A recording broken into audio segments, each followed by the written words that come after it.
Good afternoon. I am just going to show you in a short video how you can use Excel file to develop your Turnitin rubric. Simply, first you need to log into your turnitinuk.com. Uh, Once you logged in, you just choose one of your modules. Okay, but you must use your DMU email and DMU password. Once you selected one of the modules, go to the libraries. From libraries, you just go to rubric form manager,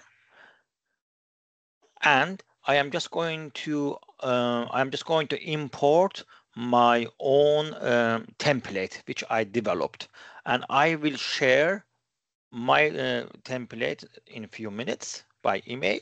Then you can use it if you want. Then I'm just going to import my template. This is my template. That's all, and let's just see. You can see I have got my template. I'm just going to give the value. You can see I can add here 100, 90, 80, 79, 75, and 70 for this extension. And also I am going to add value for each criteria.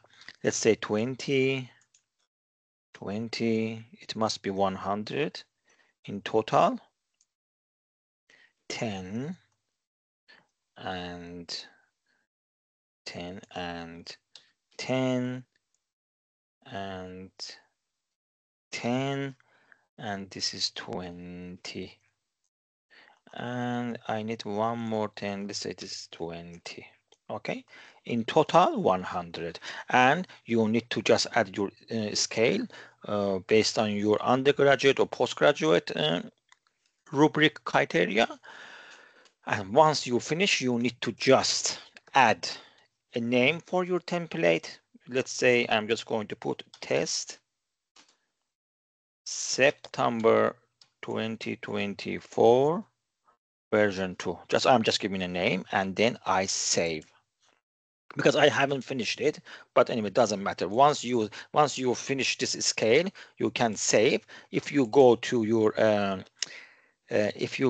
rubric list, you will see test September 2024.2 rubric in your list, and simply you just need to attach this rubric on your Turnitin submission point. Hopefully this short video could help you to just understand how you can use Excel to develop your rubric. Thank you.